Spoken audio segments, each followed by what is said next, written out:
Palestinian militants may put civilians at risk by launching attacks from or near homes or public buildings, but under the rules of war, civilians who don't fight, the vast majority of ordinary Palestinians, Hillel, have to be protected. Yes, Israel gives warnings, but that doesn't give it the right to proceed and hit civilians who are left behind or who can't flee with little regard for their welfare, does it?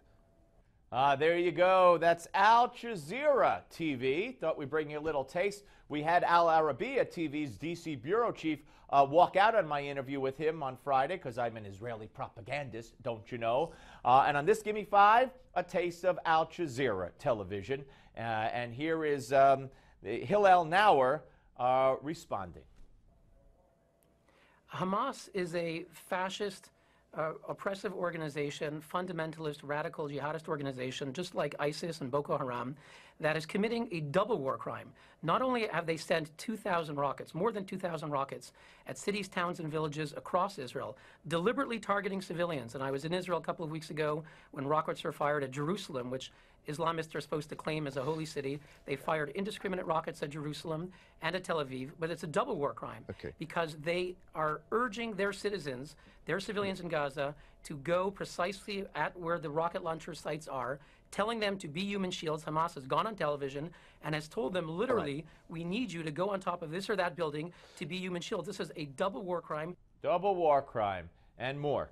First of all, I would beg to argue with your comparison of Hamas as being like Boko Haram, but we're not here to discuss that at the moment. We're here to discuss whether war crimes have been committed by either side. Yeah, no, Hamas isn't like Boko Haram. No, they're good terrorists. Boko Haram is bad terrorists. You see, I beg to differ with you, Al Jazeera says. Now the ex-PLO attorney. To suggest that somehow some Palestinian is going to be so blind as to allow themselves to be a human shield is silly and repugnant. And I think that rather than castigating Palestinians for dying, we should be castigating the Israelis for killing Palestinians. This is the line of questioning that we should be going down. And by the way, there have been inquiries in the past. None of them have ever demonstrated that Hamas or any other organization has used Palestinians as human shields. But the converse is true. Israel in the past has used Palestinians as human shields in order to carry out its military operations. What on earth is she talking about? There's never been any proof of Hamas using Palestinians as human shields? The rockets found in the schools, the rocket launches and tunnels found in apartment buildings and dwellings, and Israel uses Palestinians as human shields? What is she talking about? Hillel? Well, I think it's sad that Diana is contradicting her own organization she used to work for, the PLO, the Palestinian Authority, which in 2007, when there was the coup d'etat in Gaza and Hamas killed dozens and dozens of Fatah people and threw them off rooftops, they then called Hamas terrorists. And it's the same terrorist group.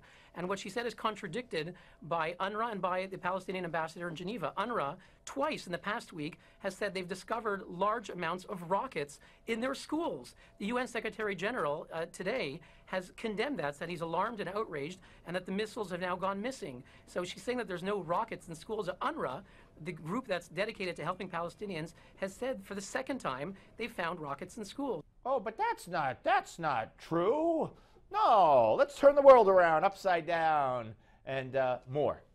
If Diana's a human rights lawyer, why can't she condemn an organization that is anti-women, anti-gay, anti-human rights, and is clearly putting rockets in schools and hospitals? Why can't she condemn them? Why can't she say what her own ambassador is saying? Yes, because she's incapable of telling the truth. Apparently, from what I've seen and what you're about to see, get a load of this. If you want me to renounce Hamas because they're anti-woman, anti-everything, then I'm also going to sit and renounce Israel, which is also anti-Roman, anti-free speech, anti-gay, anti-everything. The fact that we have to sit here and engage in this debate rather than discussing war crimes that Israel continues to commit against the Palestinians, I don't want to go down your pinkwashing line of discussion. This is about war crimes. Israel is anti-gay, and what he was about to say, if I had time, I'd let you hear it, that he was at the Tel Aviv Gay Pride Day parade. They're anti-woman and anti-gay. They lie like they talk. Some of the representatives do on the Steve Malzberg Show.